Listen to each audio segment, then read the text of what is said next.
لیکن اس کی اہمیت کا اندازہ اس سے لگائیں کہ اس غم و اندوہ کی کیفیت میں جب بہت سارے لوگ مشورہ دینے کو تھے کہ اس وقت لوگوں کے جو ہیں وہ دل مغموم ہیں، اور یہ جو لوگ نئے نئے اسلام میں داخل ہوئے ہیں کہیں یہ یہاں سے بغاوت پر نہ اتر آئیں اور بڑے مسائل نہ پیدا ہو جائیں، اس لیے ابھی وقتی طور پہ کچھ وقت کے لیے جو لوگ زکوٰۃ سے انکار کر رہے ہیں آپ ان سے ذرا صرف نظر کریں اور تھوڑی رعایت ان کو دیں۔ حضرت ابوبکر صدیق جیسے ہی نرم مزاج شخصیت نے پتہ ہے اپنے خطبے میں کیا کہا؟ انہوں نے اللہ کی عزت کی قسم کھا کے کہا کہ آپ تو زکوٰۃ سے رخصت دینے کی بات کرتے ہیں نا، عالم یہ ہے کہ اگر کوئی شخص حضور کے زمانے میں زکوٰۃ کا جانور لاتا تھا اور آج وہ جانور تو لا رہا ہے لیکن کہتا ہے میں اس کے ساتھ آنے والی رسی نہیں دوں گا، یعنی صرف ایک رسی دینے سے انکار کر رہا ہے، تو میں اس کے خلاف بھی نہ صرف یہ کہ اسے پابند کروں گا کہ وہ زکوٰۃ دے، بلکہ اگر وہ انکار کرے گا تو میں اس کے خلاف جہاد کروں گا، یعنی عملی طور پر جدوجہد کے لیے اس کے ساتھ نکلوں گا۔ تو اس سے زکوٰۃ کی اہمیت کا اندازہ ہوتا ہے۔ اب آپ کے سوال کی طرف اگر میں آؤں تو میں یہ سمجھتا ہوں کہ زکوٰۃ جو ہے یہ اس کے بارے میں ہمیں سمجھنا چاہیے کہ یہ ہر عاقل بالغ صاحب عقل جو آدمی ہے اس کے اوپر، اور بلوغت کا آدمی، پھر جس کے پاس صاحب نصاب ہو، یعنی اتنا مال موجود ہو جو 1 سال تک اس کے پاس اس کی اپنی بنیادی ضرورت سے اضافی پایا جاتا ہو، اس کا 40واں حصہ جو ہے، جسے عرف عام میں آج کی پرسنٹیج کی زبان میں ہم 2.5% کہتے ہیں، کم از کم۔ اچھا، اس پہ بھی ایک تصور میں لوگوں کو واضح کرنا چاہوں گا کہ یہ جو شرح ہے یا اس کی جو ریشو ہے یہ فرضیت کی ریشو ہے، یعنی یہ کم سے کم ہے۔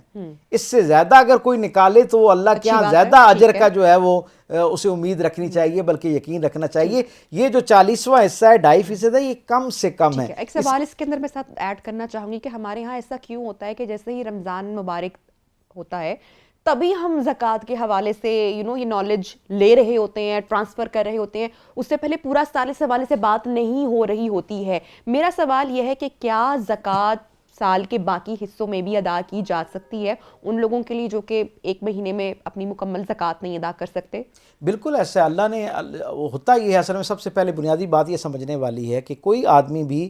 اپنی بنیادی ضرورت سے ہٹ کے کوئی مال 1 سال تک اپنے پاس رکھے تو اس کے بعد اس کی زکوٰۃ یعنی اس کا 40واں حصہ اللہ کی مخلوق پر ان 8 جو مندرجات ہیں، جو تقاضے ہیں، 8 شعبے ہیں، ان پہ خرچ کرنے کے لیے 40واں حصہ اپنے مال کا نکالے۔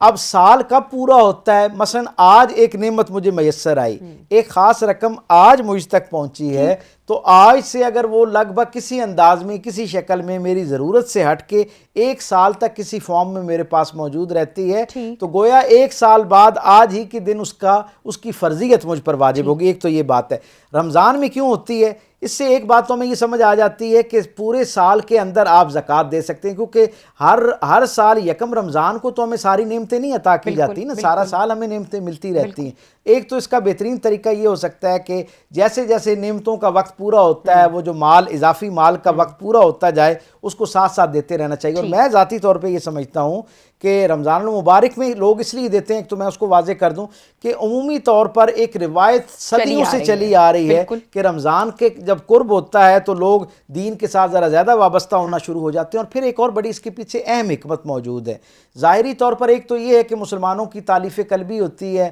ان کی دلجوئی ہوتی ہے، رمضان میں ضرورتیں بڑھ جاتی ہیں تو کم از کم وہ یہ اس مال کو جو زکوٰۃ کے طور پہ انہیں ملتا ہے گویا ان کی زندگی میں بھی ایک آسانی آنا شروع ہو جاتی ہے۔ دوسرا یہ ہے کہ روزے دار جو ہے وہ ایک اپنے اوپر ایک فرض جو ہے، دوسرے لفظوں میں یوں کہیں کہ ایک قرض کے ساتھ رمضان میں داخل نہیں ہونا چاہتا، بلکہ وہ یہ چاہتا ہے کہ جو اللہ کی طرف سے اس کے اوپر ایک تقاضا ہے زکوٰۃ کا، وہ اسے ادا کرنے کے بعد اپنے باقی مال کو، جیسے اللہ خود فرماتا ہے کہ جب آپ زکوٰۃ ادا کرتے ہیں تو اس کا مفہوم یہ ہے کہ زکوٰۃ ادا کرنے کے بعد آپ کے باقی مال کو زکوٰۃ پاک کر دیتی ہے۔ ٹھیک، ایک سوال اس کے ساتھ میں اور، کیونکہ بہت سارے سوالات ہماری جو بہنیں بھی پروگرام دیکھ رہی ہیں ان کے لیے بھی۔ اب میں نے یہ بہت سارے فورم پر بات سنی خواتین سے جب ڈسکشن بھی ہوئی کہ مال پر تو زکوٰۃ جیسا کہ آپ نے اس کی پوری ڈیٹیل دے دی ہے، لیکن سونا خاص کر چونکہ خواتین ہمارے ہاں کچھ ہمارا شادی بیاہ کا نظام بھی اس طرح کہ ماں باپ اپنی زندگی کی جمع پونجی جو ہے وہ سونے کی صورت پہ اپنی بیٹیوں کو بڑے اچھے طریقے سے الوداع کرتے ہیں، رخصت کرتے ہیں، اپنی چاہتے ہیں کہ وہ سری خواہشات جو ہیں وہ ان کو ملحوظ خاطر لایا جا سکے۔ لیکن ایسے میں اگر جو خواتین ہیں وہ زکوٰۃ نہیں ادا کر سکتی خاص کر سونے پر، تو پھر اس کا طریقہ کیا ہے؟ کئی دفعہ شوہر جنکاری ہو جاتا ہے کہ ہماری اتنی انکم نہیں ہے یا ہم اتنا نہیں کر پا رہے ہیں، پھر کیا صحیح رستہ ہے زکوٰۃ کی ادائیگی دیکھیں کا؟ بنیادی طور پہ اللہ نے ہر فرد کو مخاطب کر کے اس پر حقوق اور فرائض کی ایک ترتیب قائم کی ہے. ٹھیک. ہر وہ شخص جس نے انفرادی حیثیت میں کلمہ پڑھ لیا ہے نا جی. وہ اللہ کے ہاں اپنے عمل کا خود جواب دہ ہے. یہ بھی میں سمجھتا ہوں کسی حد تک تو یہ معاشرے کے اندر خامی پائی جاتی ہے کہ شوہر رکاوٹ بن جاتے تو ان پر ہیں, فرض نہیں سسرال ہے. بن جاتے ہیں. نہیں, اللہ نے ہر انفرادی آزاد فرد کو اپنے حقوق اور فرائض کے حوالے سے الگ جو ہے وہ باخبر کیا ہے. سو خواتین جن کے پاس جو سونا ان کے والدین کی طرف سے آتا ہے تحفے کی شکل میں, یعنی جو ان کے ساتھ شادی کے طور پہ آتا ہے, یا حتیٰ کہ روزمرہ کے معمولات میں ان کے شوہر کی طرف سے, بیٹوں کی طرف سے, عزیز و اقارب کی طرف سے تحائف کی شکل میں جو سونا آ جاتا ہے, ہر وہ سونا جس کی مقدار 85 گرام سے زیادہ 1 سال تک آپ کے پاس رہے, خواہ وہ آپ اس کو استعمال کر رہے ہیں یا نہیں استعمال کر رہے ہیں, وہ سونا جو ہے اس کے اوپر آپ زکوٰۃ کے مکلف ہو جاتے ہیں, آپ کو اس کے اوپر زکوٰۃ نکالنی پڑتی ہے. اور یہاں تک حکم ہے کہ اگر ایک آدمی کے پاس اتنا ہے کہ وہ 85 گرام کے بعد, جسے 7 تولے ہم کہتے ہیں عرف عام میں, اس سے اتنا صرف زیادہ ہے جس سے بمشکل زکوٰۃ نکل سکتی ہے, اور آپ کے پاس کوئی اور سورس موجود نہ ہو, تو آپ کو سونے کا ایک حصہ بیچ کر اپنی زکوٰۃ نکالنی چاہیے. یہ ظاہری طور پر بڑا تکلیف دہ سا ایک ہمیں فیصلہ نظر آتا ہے, لیکن ٹوٹیلٹی میں جب پورے معاشرے کے حوالے سے آپ اس کو دیکھتے ہیں تو آپ کو اندازہ ہوتا ہے کہ ایک سونا جو ہے یہ اصل میں علامت کیا ہے, اللہ نے بندوں پر یہ کیوں اس کو فرض کیا یا واجب قرار دیا. اس لیے کہ تاکہ سونے کے نام پر ذخیرہ اندوزی کی اور مال کے رک جانے کا کوئی ماحول پیدا نہ ہو معاشرے کے اندر, بلکہ یہ سرکولیشن آف ویلتھ ہونی چاہیے. مال کسی ایک جگہ جمود کی شکل اختیار نہ کر جائے, بلکہ یہ معاشرے کے اندر چلتا رہے اور اس کے جو ظاہری طور پر باثروت لوگوں تک بھی رہے. آپ یہ دیکھیں نا, آپ نے صرف اس کا 40واں حصہ نکالنا ہے, 39 حصے تو آپ کے پاس رہتے ہیں. اور میں ضرور چاہوں گی کہ آپ اس بات پر بھی روشنی ڈالیں کہ جو لوگ زکوٰۃ نکالتے ہیں, میری والدہ ہمیشہ مجھے ابھی تک کہتی ہیں کہ ان کے والد یعنی کہ جو میرے نانا ہے وہ یہ ہمیشہ کہا کرتے تھے کہ اگر آپ زکوٰۃ باقاعدگی سے ادا کرتے ہیں تو آپ یقین کریں کہ اگلے سال جو آپ کی زکوٰۃ ہے وہ دگنی ہو جائے گی یا وہ بڑھ جائے گی. اس کا مطلب یہ بڑھ جانے کا مطلب ہے کہ اللہ آپ کو اتنا دے رہا ہے, جو زکوٰۃ کا لفظ ہے نا, زکوٰۃ کے لفظ کے 2 معنی ہیں عربی کے اندر. ایک کسی چیز کو پاک کر دینا, منزہ کر دینا, پاکیزہ کر دینا, اور دوسرا اس میں برکت یا اضافہ ہو جانا. اور یہ واقعتاً اللہ کے نظام معیشت کا ایک خوبصورت حسن ہے کہ جب کوئی شخص اپنے مال میں سے یہ 40واں حصہ اس کی مخلوق پر خرچ کرنا شروع کر دیتا ہے, اور خالص ان 8 مدارج میں خرچ کرتا ہے, ان خاص مدات میں خرچ کرتا ہے جن کا ذکر سورہ توبہ کی آیت نمبر 60 میں اللہ رب العزت نے فرمایا ہے. جب ان 8 خاص ذیل میں یہ پیسہ خرچ کیا جاتا ہے نا زکوٰۃ کے نام پہ, تو ہو ہی نہیں سکتا کہ سال کے بعد جس دن دوبارہ آپ اعداد و شمار کرنا شروع کریں تو جو آپ کے پاس پچھلے برس جس پہ آپ نے زکوٰۃ نکالی تھی اس سے زیادہ مال آپ کے پاس جو ہے وہ موجود ہوتا ہے. اور اس کی سینکڑوں مثالیں جو ہیں وہ ہمارے پاس دنیا کے اندر موجود ہیں. ہماری اپنی زندگی میں میں ہمیشہ یہ کہا کرتا ہوں کہ اللہ نے بندوں کو تجارت کی رغبت دلائی ہے, وعدہ کیا, ان کو ترغیب دلائی ہے کہ آپ آپس میں ایک دوسرے کے فائدے اور نقصان کو دیکھ کر ان کے ساتھ تجارت کرتے ہیں. ہے کوئی جو اللہ کے ساتھ تجارت کرنے کے لیے تیار ہو؟ اللہ کائنات میں اللہ سے بہتر اور سچا وعدہ کرنے والا بھی کوئی موجود نہیں ہے, اور کائنات میں اس سے بہتر نفع دینے والا بھی کوئی موجود نہیں ہے. ایک دفعہ آپ یقین اور بھروسہ کرتے ہوئے اپنے مال میں سے وہ جو پسندیدہ چیز ہے اس کے رستے میں خرچ کر کے تو دیکھیں, پھر دیکھیں جو آپ کا پسندیدہ ہوگا نا اسے اللہ اپنی شان کے لائق بڑھا کر آپ کے مال کا حصہ بنا دے گا. اب اصل سوال یہاں پر یہ آیا ہے کہ زکوٰۃ کس کو دی جائے. بہت اچھا سوال. دور دراز ہم اکثر دیکھ رہے ہوتے ہیں کہ بھئی جو فلانا مستحق شخص ہے نا یہ بڑا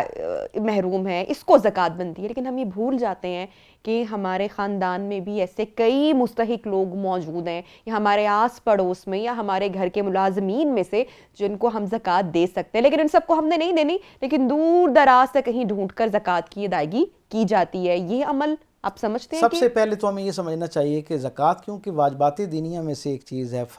فرائض میں سے ایک چیز ہے, اس لیے اس کی جہاں ترتیب اللہ رب العزت نے بیان کر دی ہے وہیں پر اس کی تقسیم بھی اللہ نے بیان کر دی ہے. قرآن حکیم کے اندر زکوٰۃ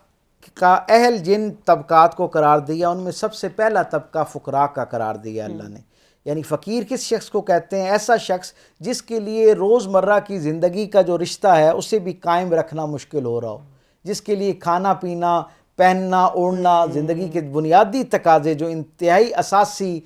بیسک جو ہے نا ریکوائرمنٹ زندگی کی، جس کے پاس وہ اسباب بھی موجود ہوں، سب سے پہلے اس پہ خرچ کرنا چاہیے۔ پھر قرآن حکیم ہمیں جو دوسرا طبقہ جس کی طرف نشاندہی کرتا ہے فقراء کے بعد، وہ مساکین ہے۔ مسکین کون ہوتا ہے؟ مسکین وہ ہوتا ہے جس کے پاس، جسے عرف عام میں ہم سفید پوش کہتے ہیں، ایک ایسا شخص، ایک ایسا طبقہ جس کے پاس اپنی ضروریات زندگی پورا کرنے کے لیے مال اسباب موجود تو ہو لیکن ناکافی موجود ہو، اتنا موجود نہ ہو کہ جس سے آسودگی کے ساتھ پرسکون ہو کے وہ اپنی زندگی، اپنے بچے، اپنے گھر، اپنا معاشرہ، اپنا کچن چلا سکے۔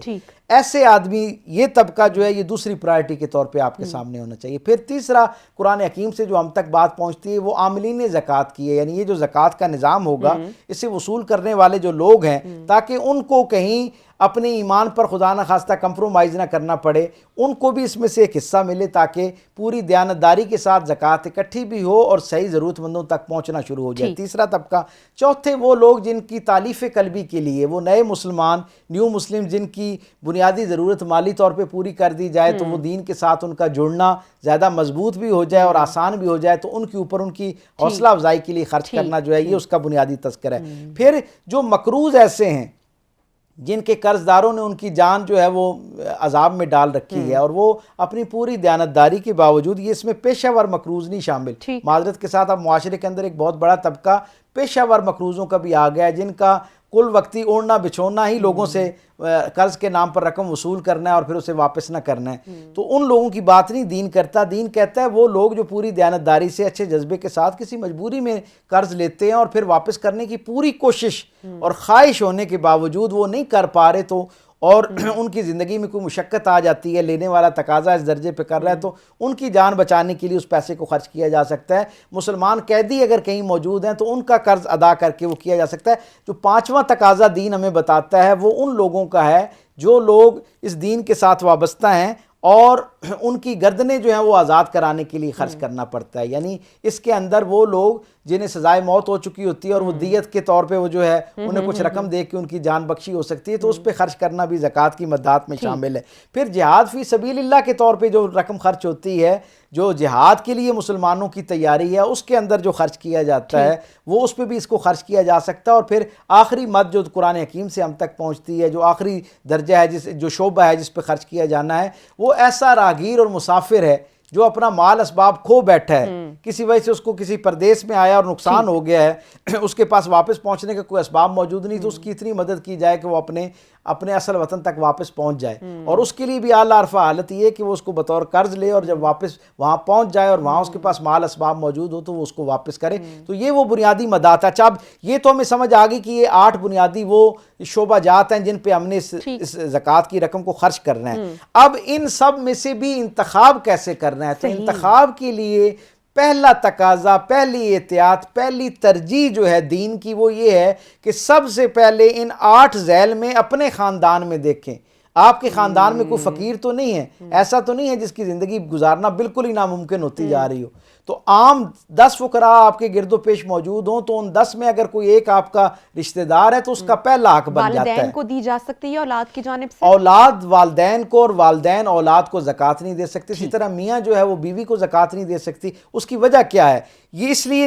اللہ رب العزت نے اس کو یعنی پابند کیا کیونکہ والدین جو ہیں وہ ان کی کفالت ویسے ہی براہ راست ذمہ داری ہے اولاد کی، اور اولاد کی کفالت جو ہے جب تک وہ نہیں کما رہے والدین کی ذمہ داری ہے۔ اسی طرح میاں بیوی جو ہیں وہ ایک دوسرے کے لیے لازم و ملزوم ہیں، سو یہ آپس میں زکوٰۃ نہیں دے سکتے، لیکن اپنے علاوہ باقی لوگوں کو زکوٰۃ دی جا سکتی ہے۔ جی، بہن بھائیوں کو دی جا سکتی ہے، عزیز و اقارب کو دی جا سکتی ہے۔ سب سے پہلے میں نے جیسے عرض کیا کہ فقراء ہیں، پہلی بات ہے، تو اس میں آپ نے دیکھنا ہے آپ کے رشتہ داروں میں کوئی فقیر تو نہیں ہے، پھر مساکین دیکھنے ہیں، رشتہ داروں میں تو نہیں ہے، اسی طرح باقی ذیل میں، اور رشتہ دار اگر نہیں ہے تو پھر ہمیں دوسرے درجے پہ فرسٹ پرائرٹی ہماری دوسرے ملک میں موجود آدمی نہیں ہوگا، بلکہ ہمارے محلے دار جو ہوگا، قرابت دار جو ہمارا ہوگا، پھر ہمارے ورک پلیس پہ جو بندہ ہمارے ساتھ کام کرتا ہے، یعنی قربت کے دائرے میں جو جتنا قریب ہے اس کی مدد کرنا اور زکوٰۃ کے مد میں رقم اس تک پہنچانا ہماری پہلی ذمہ داری بنتی ہے۔ اچھا ڈاکٹر صاحب، چونکہ عشر کو بھی تھوڑا سا کور کرنا ہے تو میں چاہوں گی کہ شارٹ کمنٹ لینا چاہوں کہ زکوٰۃ ادا کرنے کی جو بہترین صورت ہے، فارم ہے، وہ کیا ہے؟ کیونکہ کچھ ایسے فقراء یا سائلوں کو بھی ہم نے دیکھا ہے جو کہتے ہیں کہ ہمیں راشن کی ضرورت نہیں ہے، مال کی صورت میں جو ہے یا روپیوں کی صورت میں زکوٰۃ ادا کی جائے، اس حوالے سے بھی کچھ کلیئرٹی موجود ہے، یا آپ کیا کہیں گے کہ بہتر صورت کون سی ہے زکوٰۃ ادا کرنے کی؟ سب سے بہتر صورت تو جو ہے وہ یقیناً یہی ہے کہ جس میں اس کی ضرورت پوری ہو رہی ہو، ایک بات۔ دوسرا، یہاں میں ایک آپ کے پلیٹ فارم سے یہ بات ضروری سمجھتا ہوں اپنے سامعین کی، اور بالخصوص مخیر حضرات جنہوں نے آمدہ دنوں میں آنے والے چند دنوں میں زکوٰۃ کا اہتمام کرنا ہے، ان کے لیے میں یہ گزارش کروں گا کہ سب سے بہترین زکوٰۃ کا حسن یہ ہے کہ معاشرے کے اندر جن لوگوں کو زکوٰۃ دی جائے، اس نظام کو ایسے مرتب کیا جائے کہ جو زکوٰۃ لینے والے ہیں وہ کچھ دنوں بعد، کچھ مہینوں، کچھ سالوں بعد وہ زکوٰۃ دینے والے بننا شروع ہو جائیں، یعنی لوگوں کو مستقل بنیادوں پر باوسائل کیا جائے۔ میں اس پہ گزارش کروں گا کہ جن لوگوں کے پاس ایک بڑی مقدار میں زکوٰۃ کی رقم نکلتی ہے، وہ جزواً 1000 5,000 ایک مہینے کا راشن ڈالنے کی بجائے وہ کوئی ایسا کام کریں جس سے لوگوں کا روزگار جو ہے وہ کھڑا ہو سکے، اور وہ اس سے کوئی روزگار حاصل کرنے کے بعد اس زکوٰۃ لینے والی لائن سے نکل کر زکوٰۃ دینے والی لائن کا حصہ بننا شروع ہو سکے۔ اس انداز میں زکوٰۃ کی تقسیم ہونی چاہیے، اور تاریخ ہمیں یہ بتاتی ہے کہ مسلمانوں کی جو زکوٰۃ تھی اس کے اندر مسلمانوں نے اپنے زمانے میں زکوٰۃ کا اجتماعی مصرف بھی کیا، تاکہ جس سے گویا ایسے ذرائع پیدا کیے جس سے کئی لوگوں کا روزگار ہونا شروع ہو گیا۔ نتیجتاً وہی لوگ جو زکوٰۃ لینے والے تھے وہ زکوٰۃ دینے والے بننا شروع ہو گئے۔ عشر کے حوالے سے میں یہ بات بتاؤں، جیسے مال کے حوالے سے ہم نے بتایا کہ زکوٰۃ ہے، اسباب کے حوالے سے زکوٰۃ ہے، اسی طرح زمین جو ہے اس سے جو نفع انسان کو حاصل ہوتا ہے اس پر بھی اللہ کے راستے میں آپ نے ایک حصہ جو ہے وہ صرف کرنا ہوتا ہے۔ مال کا جو حصہ ہوتا ہے وہ زکوٰۃ کہلاتا ہے، اور زمین سے حاصل ہونے والی نعمتوں پر چاہے وہ جو زراعت حصہ کی دیتے صورت ہیں، میں ہو، چاہے وہ کسی بلڈنگ کی صورت میں ہو، یہ جو خاص طور پہ جو زمین سے فصل حاصل ہوتی ہے، نفع خاص حاصل کر ہوتا ہے، وہ جو ہے نا اس کے اوپر عشر قائم ہوتا ہے، اور عشر جو اور ہے اگر کسی وہ بارانی زمین پہ کرایہ اگر آ رہا ہو تو اس پر بھی ہوگا وہ عشر؟ تو مال کی شکل میں آپ وہ تک مال کی نفع شکل پہنچ میں رہا ہے نا۔ پہنچے گا، جب ٹھیک ہے۔ فصل کی شکل میں آپ تک کوئی نفع پہنچ رہا ہے تو اس پر آپ کا عشر ہو جاتا ہے معدنی۔ حتیٰ کہ یہاں ایک بڑی اہم بات یہ ہے، عمومی طور پر لوگ اس بات کو نہیں سمجھ رہے ہوتے یا اس کی طرف توجہ کم ہوتی ہے، عشر نہری زمین کے اوپر 10واں حصہ دیا جاتا ہے، عشر کہتی اس لیے اس کا 10واں حصہ ہے، اور جو بارانی زمین ہے اس کے اوپر عشر کا جو حصہ ہے وہ 20واں حصہ ہوتا ہے، یعنی 20واں حصہ آپ اس کے اوپر دیں گے۔ اور معدنیات جو ہیں، زمین سے معدنیات جو نکالی جاتی ہیں جس میں کوئلہ شامل ہے، حتیٰ کہ جس پہ تیل شامل ہے، اس کے اوپر اس کا بھی، اس کے نفع کا بھی 10واں حصہ جو ہے وہ اللہ کے راستے میں خرچ کرنا ہوتا ہے۔ آپ تصور کیجئے اگر یہ ساری معدنیات جو ہیں جو مسلمانوں کو پوری دنیا کے اندر میسر ہیں، جس میں تیل جیسی اہم معدنیات بھی شامل ہیں، آپ یہ دیکھیں کہ اگر اس کا 10واں حصہ غریب مسلمانوں تک پہنچنا شروع ہو جائے تو مسلمانوں کی معاشی حالت کتنی بہترین ہو سکتی ہے۔ بہت بہت شکریہ ڈاکٹر صاحب، آپ نے اتنے خوبصورت موضوع کو اتنی تفصیل سے جو ڈیٹیلز ہیں وہ ہماری آڈینس کے ساتھ آپ نے شیئر کی، اور بے شک ہمارا دین ہمیں یہی سکھاتا ہے، اور یہ بڑی کلیئر جو احکامات ہے اس میں سے موجود ہے کہ کہیں ایسا نہ ہو کہ جو مال ہے وہ دولت جو ہے وہ صرف امیروں میں رہ جائے۔ تو یہ جو تقسیم ہے، یہ جو ڈویژن ہے، یہ اتنی خوبصورتی سے دین اسلام ہمیں سکھاتا ہے، ہمیں بتاتا ہے، اور جو زکوٰۃ اور عشر جو ہے، یا کسی شخص کی بھی جب بھی ہم کسی بھی صورت میں مدد کرتے ہیں تو بے شک یہ ہمارے اندر سے تکبر کو بھی ختم کرتی ہے۔ پروگرام میں بریک لیتے ہیں، اور بریک کے بعد دوبارہ سیگمنٹ کے ساتھ حاضر ہوں گے آپ کی خدمت میں۔ Stay with us.